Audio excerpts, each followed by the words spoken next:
these is going to discharge into this. Like I said, go ahead and put your gauge right there. Mid-seat your stem, and go ahead and compare it with your high side. Okay. Then what you want to do, and if they're unloaded, you can tell.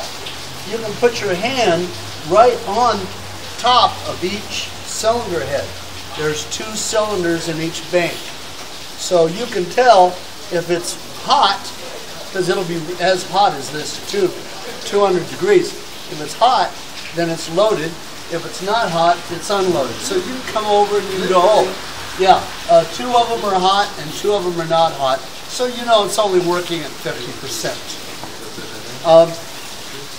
It comes out of here and goes into the muffler. There's the muffler right there.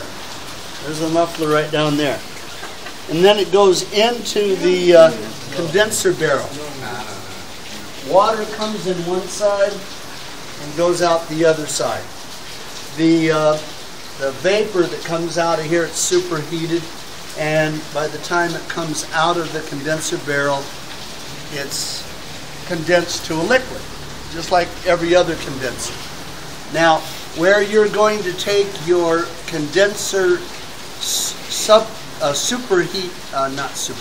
subcooling reading is going to be right here. Right here. We call that the tail. This would be the tail. This is the liquid line.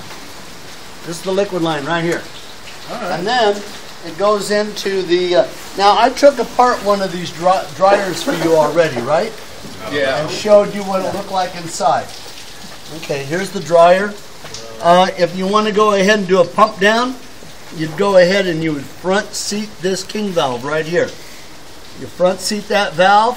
Everything will be collected in your condenser barrel, and you can go ahead and change out the canisters in this dryer. And then we come down here. You can come around here if you want. Here's 2 pump down solenoids, one here, 2 sight glasses, and there's 2 metering devices.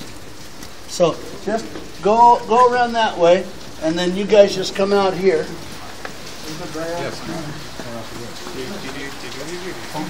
I want you to take a look at the dryer, take a look at the pump down solenoids, sight glasses. Follow the leader, follow the leader. Jesse. The Congo line. Jesse, yeah, the Congo line starts right here.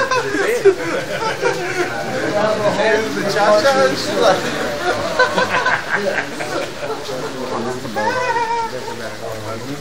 That's evaporator.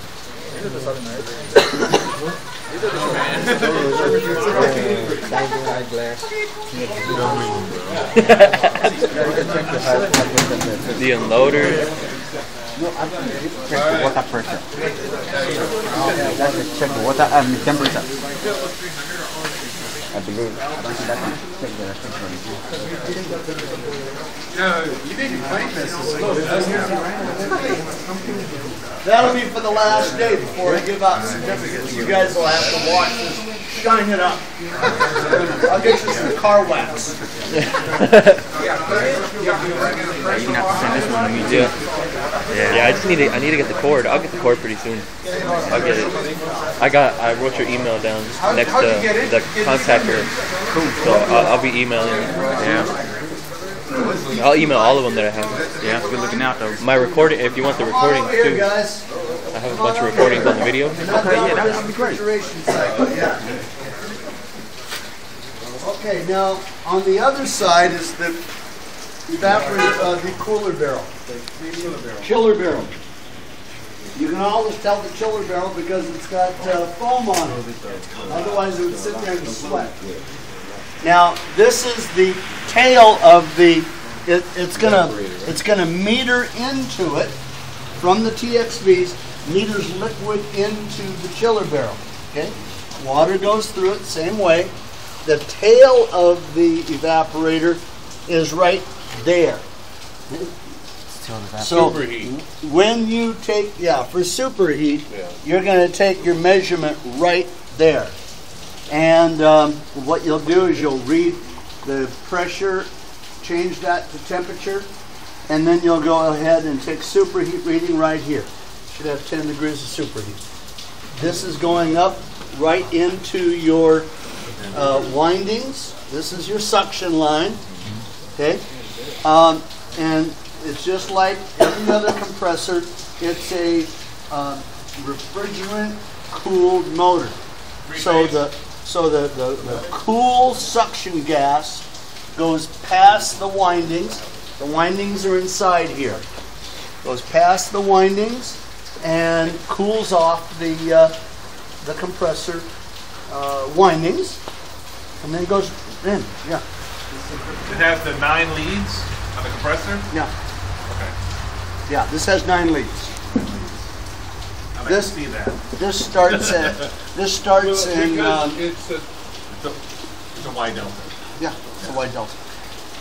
Does that mean it's a multiple three-phase type of motor with 9 windings? Yeah. Yeah. Yeah, so it would have, that would be shutting off the 2 cylinders at a time. No, you're getting unloading and the windings mixed up. Oh, so it'll reduce the speed. It always goes to the same RPMs. Yeah. The only way that they make it not 100% is they unload 2 cylinders at a time. And I'll go over that. It's kind of boring, but it's something I'd like you to know about anyway. Mr. Kilman. Yeah. So if you was to hook up your gauges right to this machine right here, the system, where would you hook up your gauges? I'd put my gauge right there and I'd mid-seat this. Then I would compare it to my low side over there. So just one side? The high side. No, there's the high side over there. Okay, so here and here, high and low. Okay. You could. This is the low side, Right. and your high side would be right there.